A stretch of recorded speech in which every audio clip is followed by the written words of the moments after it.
Comment réussirez-vous votre reconstruction avec Dieu si vous ne priez pas? Comment initier ce processus de guérison si vous ne priez pas? Comment remporter vos batailles dans la vie si vous ne priez pas? Pouvez-vous réussir sans prier? Clairement, non. Que pouvons-nous réellement faire sans Dieu? Rien. Jésus lui-même nous le dit dans Jean chapitre 15 verset 5. En dehors de moi, vous ne pouvez rien faire. Mais voilà, l'envie de prier a pour ainsi dire pris des vacances et vous vous demandez comment la faire revenir. Si ceci vous parle, je vous invite à rester avec moi jusqu'à la fin. Dans cette vidéo, nous verrons ensemble 6 moyens qui vous stimuleront à prier. Avant d'aller plus loin, je voudrais vous faire déculpabiliser. Tout le monde peut être concerné, ne soyez pas trop dur envers vous. Je l'ai vécu plusieurs fois et je sais que je le vivrai encore. Même les plus grands hommes et les plus grandes femmes de Dieu peuvent passer par là. Ils ont tout simplement appris comment y remédier plus facilement. En effet, lorsque cette situation perdure, cela peut nuire à notre intimité avec Dieu et retarder l'exaucement de nos vœux. La bonne nouvelle, et nous avons tendance à l'oublier, c'est qu'il existe plusieurs façons de prier. Donc, dans ces moments où nous sommes off, pensons-y.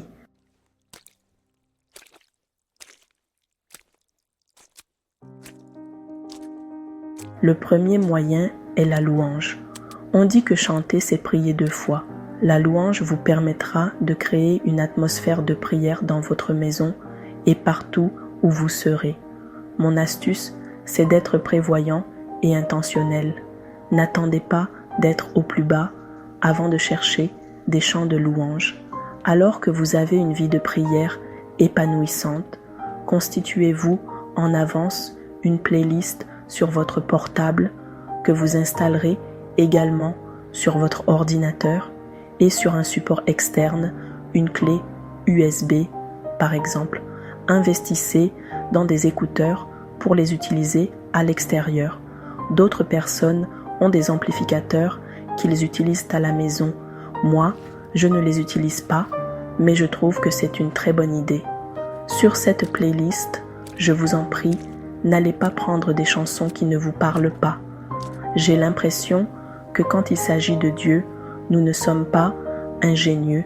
Nous n'essayons pas de bâtir une relation fun avec Dieu qui prenne en compte notre personnalité, nos aspirations. Après, nous disons que la vie avec Dieu est ennuyeuse. Chaque génération a sa génération de chansons et de cantiques. L'aviez-vous remarqué?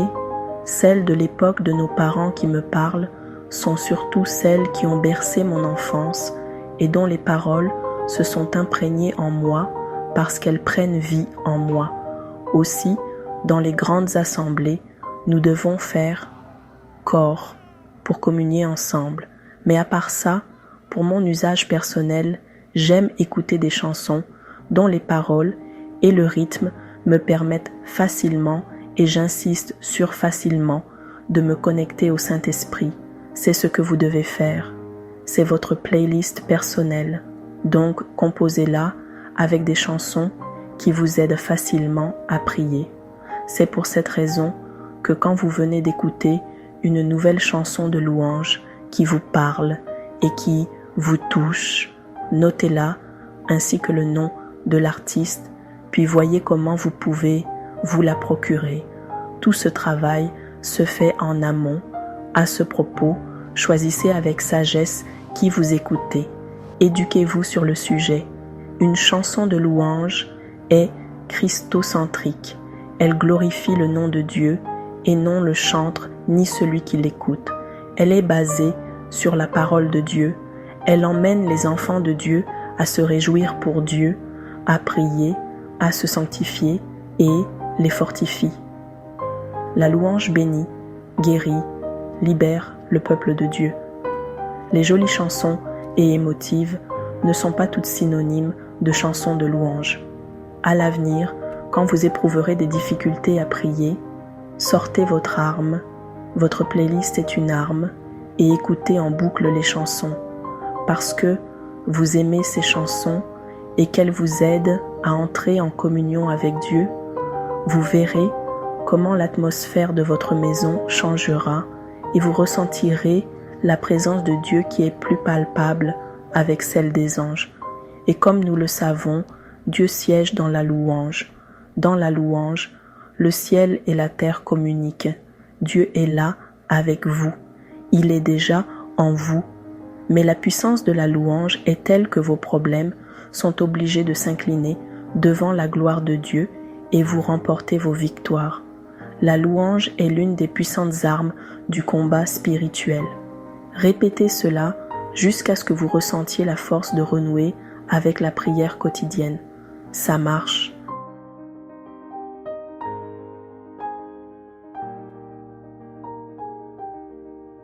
Le deuxième moyen est l'enseignement. Les enseignements nous instruisent et nous boostent. Vous pouvez vous inspirer du concept de la playlist, des chants de louange et en faire de même avec des audios, des enseignements qui vous ont édifié. Téléchargez-les pour les réécouter dans ces moments-là. Il peut s'agir de vidéos également. Sinon, vous pouvez simplement aller sur YouTube, les regarder directement.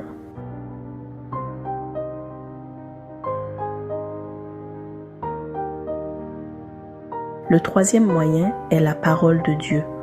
La parole de Dieu nourrit notre âme. Nous ne devons pas nous en éloigner. Nous devons nous en nourrir quotidiennement. Puisque vous avez du mal à prier, optez temporairement pour la Bible audio. Vous pouvez commencer avec les psaumes. Vous pourrez l'écouter à la maison, dans les transports en commun, dans la voiture. Une autre astuce qui marche pour moi, ce sont les dessins animés. Oui, les dessins animés et les films qui relatent les histoires bibliques. Et dans le même ordre d'idées, regardez les films chrétiens axés sur les témoignages de conversion, de guérison. Ils sont très inspirants, ils vous aideront énormément.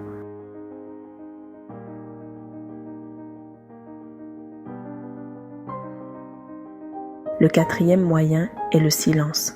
Oui, le silence. Dans ce silence, vous communiez avec Dieu en utilisant tout votre être. Vous ne parlez pas. Vous vous mettez simplement en présence de Dieu. Invitez Dieu sans formuler des phrases.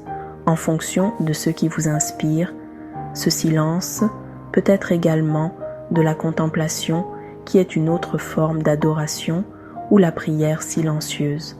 Cherchez un endroit approprié dans votre maison ou à l'église. Trouvez une position confortable. Restez là, dormez si vous voulez, mais faites tout pour marquer le début de cet exercice par votre intention de rester en présence du Seigneur et sa fin. Au début, si vous n'y êtes pas habitué, vous pouvez trouver cette forme de prière déconcertante. Mais avec le temps, vous l'adopterez. Il n'y a pas de formule magique. C'est votre désir d'être avec Dieu qui importe. Demandez à votre ange gardien de se joindre à vous et de prier pour et avec vous.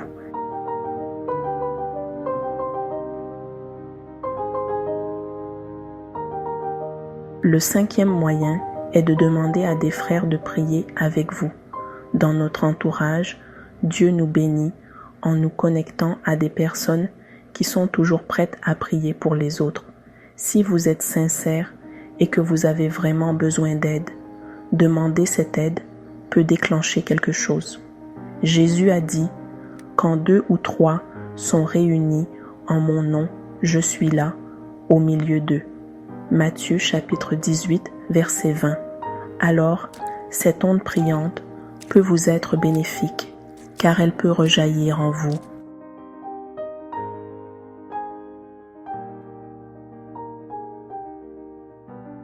Enfin, le sixième moyen est de se libérer d'un poids que vous portez. Lorsque nous subissons certaines déconvenues, elles peuvent constituer des fardeaux qui nous alourdissent. Nous devons nous en décharger, car cela nous rend plus légers et aère notre vie, ce qui favorise le recueillement. Ici, je vous invite à voir si vous avez gardé rancune envers une personne. Le non-pardon est lourd à porter.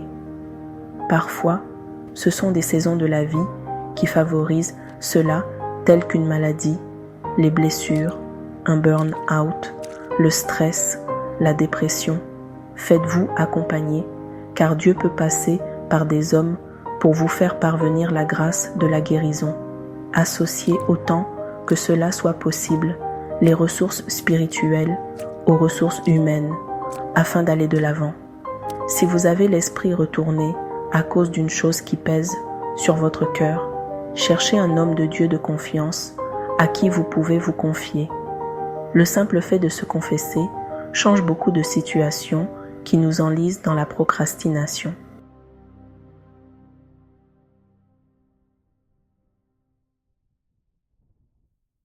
Pour terminer, j'aimerais vous encourager à être proactif.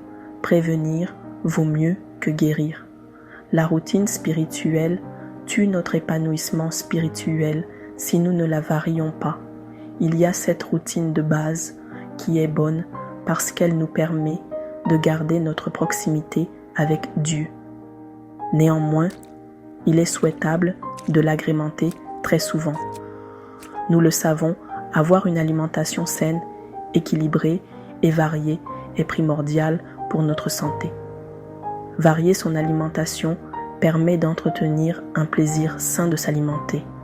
Consommer les mêmes aliments tous les jours n'est pas fun. Eh bien, votre âme a aussi besoin de ce côté fun sain pour s'épanouir dans la prière. Donc, au lieu d'attendre que vous n'ayez pas envie de prier, pour utiliser les moyens décrits dans cette vidéo, implémentez-les au quotidien pour varier la nourriture que vous donnez à votre âme. Elle vous remerciera. Vous pouvez décider par exemple 1 à 3 fois par semaine de suivre des enseignements, alterner prière classique et louange en journée. Regardez un film chrétien par semaine. Soyez créatif. N'oubliez pas que même en cuisinant, vous pouvez prier. La prière, c'est la pensée consciente, voulue et désirée de communiquer avec Dieu. Même avec des soupirs, un regard, vous priez, si vous les offrez comme une prière au Seigneur. Je n'oublie pas ceux qui ont été dégoûtés de prier parce que certaines personnes leur ont fait porter trop tôt des charges lourdes en les forçant à prier. Elles n'ont pas pris en compte que vous aviez besoin pour le moment de lait et elles vous ont gavé de nourriture solide. Ne leur en voulez pas. Elles pensaient bien faire. Je ne minimise pas le traumatisme que vous avez eu. Je vous comprends. Je veux simplement vous rappeler que Dieu vous aime énormément. Il souffre aussi parce que vous avez été blessé. Il souffre beaucoup parce que vous vous êtes éloigné de lui. Il vous attend les bras grands ouverts. Si vous acceptez de lui faire confiance, vous pouvez reprendre avec lui une nouvelle relation plus belle. Si vous faites 5 minutes avec lui, il est OK avec ça. Si vous faites 2 heures, il est OK avec ça. Il ne vous juge pas. Il ne vous imposera pas une façon de faire, ni un temps à respecter, mais je sais que quand vous réapprendrez à le connaître, vous savourerez le temps passé avec lui. Le plus important est que personne ne vous imposera quelque chose. C'est votre amour pour Dieu qui vous poussera à passer de plus en plus du temps avec lui, de la même manière que vous ne voyez pas le temps passer lorsque vous êtes avec un ami que vous aimez beaucoup. Alors, revenez à Dieu. Nous ne sommes pas parfaits, mais Dieu, lui, est parfait et est un ami fidèle pour qui votre relation avec lui est très importante, parce qu'il vous aime énormément. Et vous, quelles astuces utilisez-vous pour vous motiver à prier? Partagez-les avec nous dans les commentaires, on ne finit jamais d'apprendre. Laissez-moi un j'aime si cette vidéo vous a été utile. Et abonnez-vous, les amis, abonnez-vous. Dieu vous aime. Auteur CLSS.